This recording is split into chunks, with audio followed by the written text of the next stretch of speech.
like all gets wrapped up in one of my favorite topics. Satanic Panic, baby! From the creators of 13, a new podcast about books. This girl's mother just died, and her father moves her to the clown town. Sure does. Yeah, mostly about books. I'm trying to be the kind of guy that can get away with like saying baby. Write in and hurt Ian's feelings if you don't like the baby. Search Edging wherever you get your podcasts or go to edgingthepodcast.com. If somebody's throwing frozen meatballs into the well, you better run. Thanks for listening to the Red Treehouse, where I tell scary stories to keep you up at night. You can listen to the Red Treehouse on your favorite streaming platforms. Be sure to follow, like, and subscribe. Oh, and leave a 5-star review. And now, you can find the Red Treehouse on Patreon. Join the Red Treehouse community for as little as $3 per month and receive exclusive member benefits. Simply go to patreon.com/Red Treehouse. Important note: sources for this episode can be found in the show notes. The Red Treehouse is dedicated to my dad. I love you, Pop. Before we jump into the episode, I wanted to give a huge shout out to a handful of new Patreon members: Quinston, Kayla, Hannah Marie, Brooke, Laura, and Michael Ann. I appreciate all of your support. It keeps the show going every week. And as a reminder, you can join the Red Treehouse Patreon community for free. Simply go to patreon.com/Red Treehouse. In this episode of the Red Treehouse, I'm going to read Frankenstein chapters 1 and 2. So sit back, turn down the lights, pull up the covers, and pay close attention as I read Frankenstein by Mary Shelley. I'm your host, Will. Welcome to the Red Treehouse.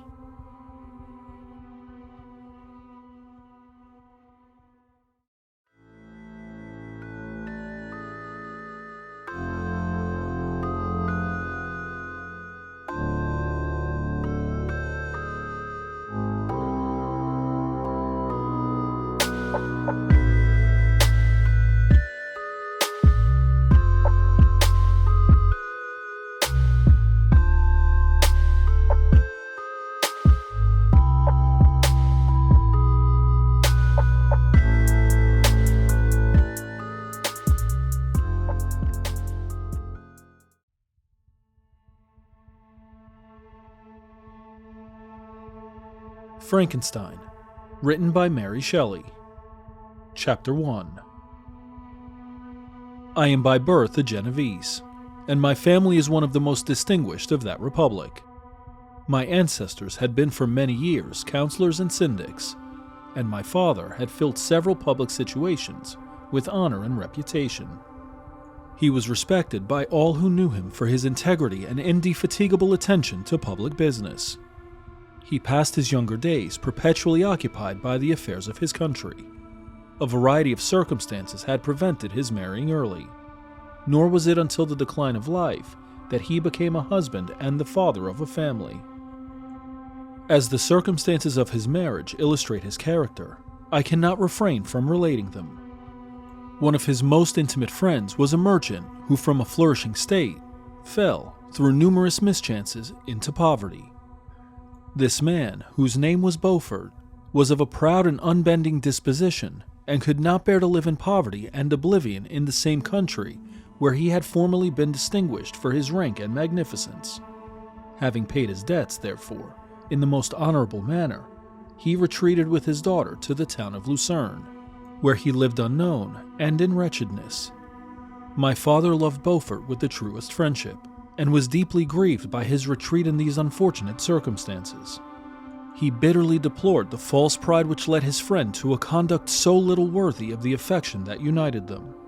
He lost no time in endeavoring to seek him out, with the hope of persuading him to begin the world again through his credit and assistance.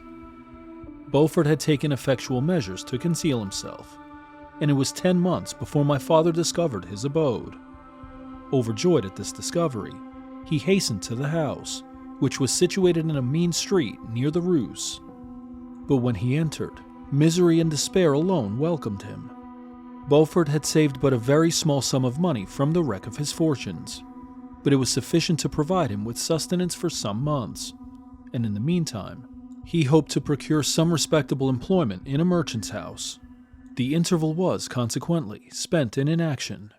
His grief only became more deep and rankling when he had leisure for reflection, and at length it took so fast hold of his mind that at the end of 3 months he lay on a bed of sickness, incapable of any exertion. His daughter attended him with the greatest tenderness, but she saw with despair that their little fund was rapidly decreasing and that there was no other prospect of support. But Caroline Beaufort possessed a mind of an uncommon mold, and her courage rose to support her in her adversity. She procured plain work. She plaited straw, and by various means contrived to earn a pittance scarcely sufficient to support life. Several months passed in this manner. Her father grew worse. Her time was more entirely occupied in attending him. Her means of subsistence decreased, and in the 10th month her father died in her arms, leaving her an orphan and a beggar. This last blow overcame her, and she knelt by Beaufort's coffin weeping bitterly, when my father entered the chamber. He came like a protecting spirit to the poor girl, who committed herself to his care, and after the interment of his friend, he conducted her to Geneva and placed her under the protection of a relation. 2 years after this event, Caroline became his wife. There was a considerable difference between the ages of my parents, but this circumstance seemed to unite them only closer in bonds of devoted affection. There was a sense of justice in my father's upright mind, which rendered it necessary that he should approve highly to love strongly. Perhaps during former years, he had suffered from the late discovered unworthiness of one beloved, and was so disposed to set a greater value on tried worth. There was a show of gratitude and worship in his attachment to my mother, differing wholly from the doting fondness of age, for it was inspired by reverence for her virtues and a desire to be the means of, in some degree, recompensing her for the sorrow she had endured, but which gave inexpressible grace to his behavior to her. Everything was made to yield to her wishes and her convenience. He strove to shelter her, as a fair exotic is sheltered by the gardener, from every rougher wind, and to surround her with all that could tend to excite pleasurable emotion in her soft and benevolent mind. Her health, and even the tranquility of her hitherto constant spirit, had been shaken by what she had gone through. During the 2 years that had elapsed previous to their marriage, my father had gradually relinquished all his public functions, and immediately after their union, they sought the pleasant climate of Italy, and the change of scene and interest attendant on a tour through that land of wonders, as a restorative for her weakened frame. From Italy, they visited Germany and France. I, their eldest child, was born at Naples, and as an infant accompanied them in their rambles. I remained for several years their only child. Much as they were attached to each other, they seemed to draw inexhaustible stores of affection from a very mine of love to bestow them upon me. My mother's tender caresses and my father's smile of benevolent pleasure while regarding me are my first recollections. I was their plaything and their idol, and something better, their child, the innocent and helpless creature bestowed on them by heaven, whom to bring up to good, and whose future lot it was in their hands to direct to happiness or misery, according as they fulfilled their duties towards me.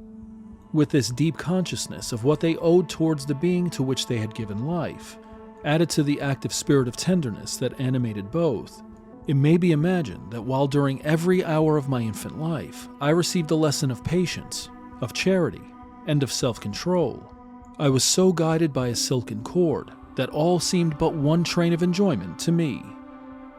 For a long time I was their only care.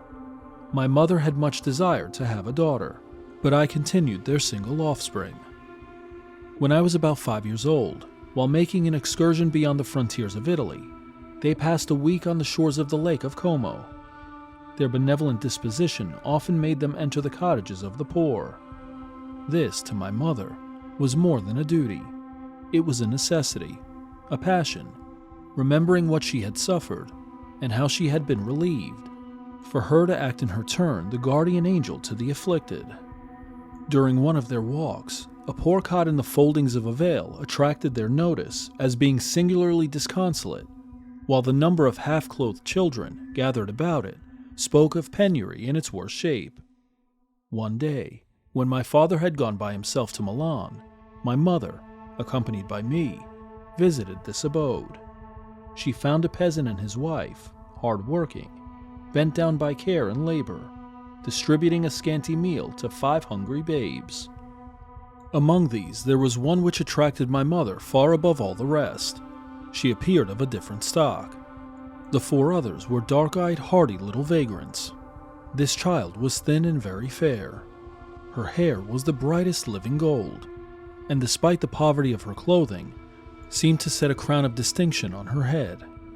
Her brow was clear and ample, her blue eyes cloudless, and her lips and the molding of her face so expressive of sensibility and sweetness that none could behold her without looking on her as of a distinct species, a being heaven sent, and bearing a celestial stamp in all her features. The peasant woman, perceiving that my mother fixed eyes of wonder and admiration on this lovely girl, eagerly communicated her history. She was not her child, but the daughter of a Milanese nobleman. Her mother was a German and had died on giving her birth. The infant had been placed with these good people to nurse. They were better off then. They had not been long married, and their eldest child was but just born. The father of their charge was one of those Italians nursed in the memory of the antique glory of Italy, one among the Schiavi Frementi, who exerted himself to obtain the liberty of his country. He became the victim of its weakness. Whether he had died or still lingered in the dungeons of Austria was not known. His property was confiscated. His child became an orphan and a beggar. She continued with her foster parents and bloomed in their rude abode, fairer than a garden rose among dark-leaved brambles. When my father returned from Milan, he found playing with me in the hall of our villa a child fairer than pictured cherub, a creature who seemed to shed radiance from her looks and whose form and motions were lighter than the chamois of the hills. The apparition was soon explained. With his permission, my mother prevailed on her rustic guardians to yield their charge to her. They were fond of the sweet orphan. Her presence had been a blessing to them, but it would be unfair to her to keep her in poverty and want when Providence afforded her such powerful protection. They consulted their village priest, and the result was that Elizabeth Lavenza became the inmate of my parents' house, my more than sister, the beautiful and adored companion of all my occupations and my pleasures. Everyone loved Elizabeth. The passionate and almost reverential attachment with which all regarded her became, while I shared it, my pride and my delight. On the evening previous to her being brought to my home, my mother had said playfully, "I have a pretty present for my Victor. Tomorrow he shall have it." And when on the morrow she presented Elizabeth to me as her promised gift, I, with childish seriousness, interpreted her words literally and looked upon Elizabeth as mine to protect, love, and cherish. All praises bestowed on her I received as made to a possession of my own. We called each other familiarly by the name of cousin. No word, no expression could body forth the kind of relation in which she stood to me, my more than sister. Till death, she was to be mine only. Chapter 2. We were brought up together. There was not quite a year difference in our ages. I need not say that we were strangers to any species of disunion or dispute. Harmony was the soul of our companionship, and the diversity and contrast that subsisted in our characters drew us nearer together. Elizabeth was of a calmer and more concentrated disposition, but with all my ardor, I was capable of a more intense application and was more deeply smitten with the thirst for knowledge. She busied herself with following the aerial creations of the poets, and in the majestic and wondrous scenes which surrounded our Swiss home, the sublime shapes of the mountains, the changes of the seasons, tempest and calm, the silence of winter, and the life and turbulence of our alpine summers, she found ample scope for admiration and delight. While my companion contemplated with a serious and satisfied spirit the magnificent appearances of things, I delighted in investigating their causes. The world was to me a secret which I desired to divine. Curiosity, earnest research to learn the hidden laws of nature, gladness akin to rapture, as they were unfolded to me, are among the earliest sensations I can remember. On the birth of a second son, my junior by 7 years, my parents gave up entirely their wandering life and fixed themselves in their native country. We possessed a house in Geneva, at the distance of rather more than a league from the city. We resided principally in the latter, and the lives of my parents were passed in considerable seclusion. It was my temper to avoid a crowd and to attach myself fervently to a few. I was indifferent, therefore, to my schoolfellows in general, but I united myself in the bonds of the closest friendship to one among them. Henry Clerval was the son of a merchant of Geneva. He was a boy of singular talent and fancy. He loved enterprise, hardship, and even danger for its own sake. He was deeply read in books of chivalry and romance.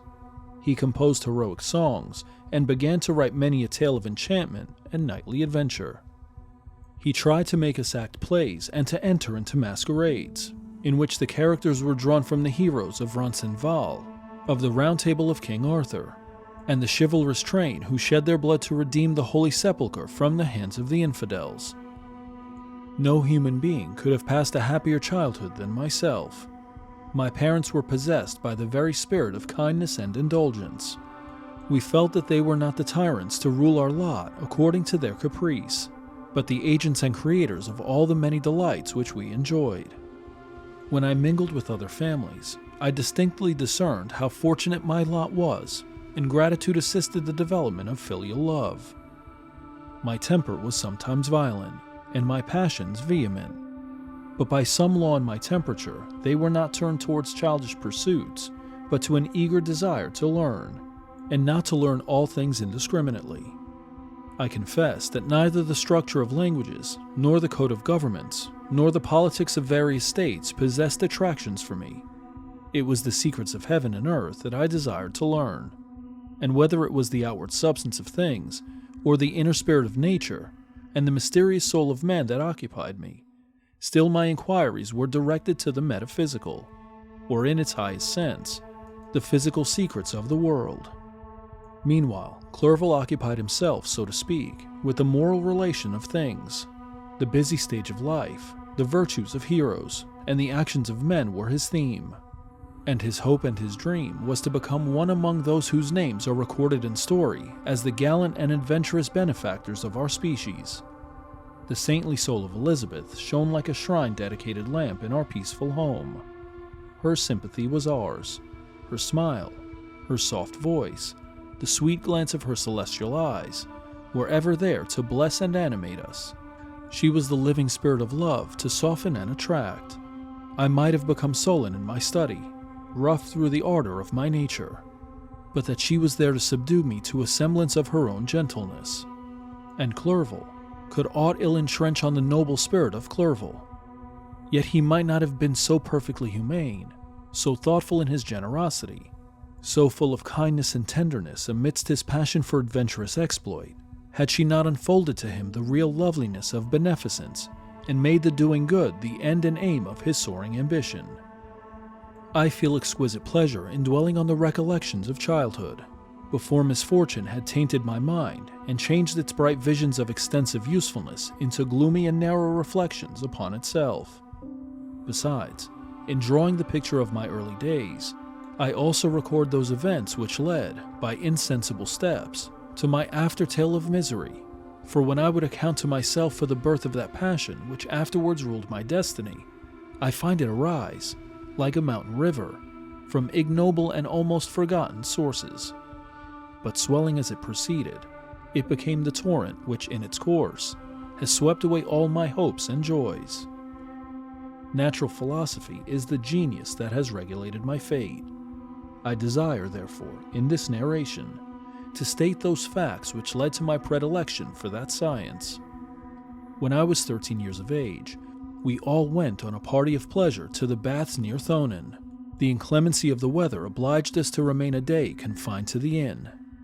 In this house, I chanced to find a volume of the works of Cornelius Agrippa. I opened it with apathy. The theory which he attempts to demonstrate, and the wonderful facts which he regulates, soon changed this feeling into enthusiasm.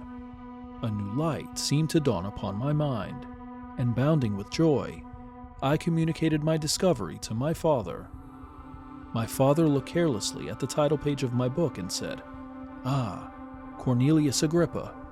My dear Victor, do not waste your time upon this. It is sad trash." If, instead of this remark, my father had taken the pains to explain to me that the principles of Agrippa had been entirely exploded, and that a modern system of science had been introduced which possessed much greater powers than the ancient, because the powers of the latter were chimerical, while those of the former were real and practical. Under such circumstances, I should certainly have thrown Agrippa aside, and have contented my imagination, warmed as it was, by returning with greater ardor to my former studies. It is even possible that the train of my ideas would never have received the fatal impulse that led to my ruin. But the cursory glance my father had taken of my volume by no means assured me that he was acquainted with its contents, and I continued to read with the greatest avidity. When I returned home, my first care was to procure the whole works of this author, and afterwards of Paracelsus and Albertus Magnus. I read and studied the wild fancies of these writers with delight. They appeared to me treasures known to few besides myself. I have described myself as always having been imbued with a fervent longing to penetrate the secrets of nature. In spite of the intense labor and wonderful discoveries of modern philosophers, I always came from my studies discontented and unsatisfied. Sir Isaac Newton is said to have avowed that he felt like a child picking up shells beside the great and unexplored ocean of truth. Those of his successors in each branch of natural philosophy with whom I was acquainted appeared even to my boy's apprehensions as tyros engaged in the same pursuit.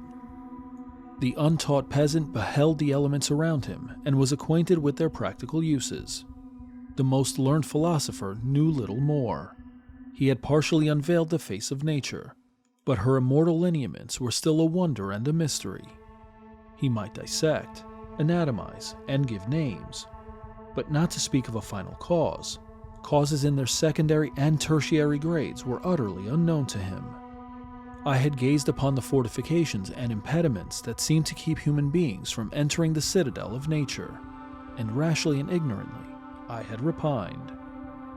But here were books, and here were men who had penetrated deeper and knew more. I took their word for all that they averred, and I became their disciple. It may appear strange that such should arise in the 18th century, but while I followed the routine of education in the schools of Geneva, I was to a great degree self-taught with regard to my favorite studies.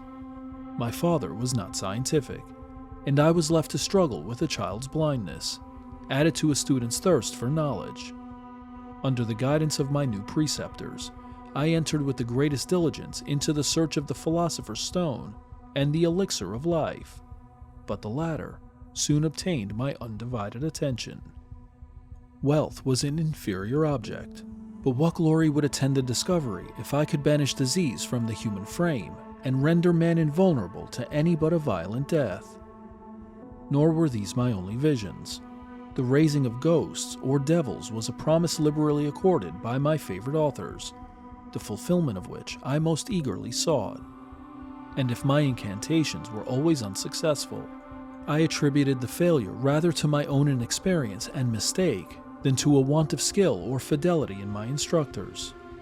And thus for a time I was occupied by exploded systems, mingling, like an unadept, 1,000 contradictory theories, and floundering desperately in a very slough of multifarious knowledge, guided by an ardent imagination and childish reasoning, till an accident again changed the current of my ideas.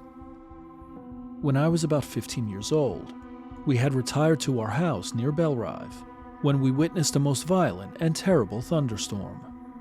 It advanced from behind the mountains of Jura, and the thunder burst at once with frightful loudness from various quarters of the heavens. I remained, while the storm lasted, watching its progress with curiosity and delight. As I stood at the door, on a sudden I beheld a stream of fire issue from an old and beautiful oak, which stood about 20 yards from our house. And so soon as the dazzling light vanished, the oak had disappeared, and nothing remained but a blasted stump. When we visited it the next morning, we found the tree shattered in a singular manner. It was not splintered by the shock, but entirely reduced to thin ribbons of wood. I never beheld anything so utterly destroyed. Before this, I was not unacquainted with the more obvious laws of electricity. On this occasion, a man of great research in natural philosophy was with us, and excited by this catastrophe, he entered on the explanation of a theory which he had formed on the subject of electricity and galvanism, which was at once new and astonishing to me. All that he said threw greatly into the shade Cornelius Agrippa, Albertus Magnus, and Paracelsus, the lords of my imagination. But by some fatality, the overthrow of these men disinclined me to pursue my accustomed studies. It seemed to me as if nothing would or could ever be known. All that had so long engaged my attention suddenly grew despicable. By one of these caprices of the mind which we are perhaps most subject to in early youth, I at once gave up my former occupations, set down natural history and all its progeny as a deformed and abortive creation, and entertained the greatest disdain for a would-be science which could never even step within the threshold of real knowledge. In this mood of mind, I betook myself to the mathematics and the branches of study appertaining to that science as being built upon secure foundations, and so worthy of my consideration. Thus, strangely are our souls constructed, and by such slight ligaments are we bound to prosperity or ruin. When I look back, it seems to me as if this almost miraculous change of inclination and will was the immediate suggestion of the guardian angel of my life, the last effort made by the spirit of preservation to avert the storm that was even then hanging in the stars and ready to envelop me. Her victory was announced by an unusual tranquility and gladness of soul, which followed the relinquishing of my ancient and latterly tormenting studies. It was thus that I was to be taught to associate evil with their prosecution, happiness with their disregard. It was a strong effort of the spirit of good, but it was ineffectual. Destiny was too potent, and her immutable laws had decreed my utter and terrible destruction.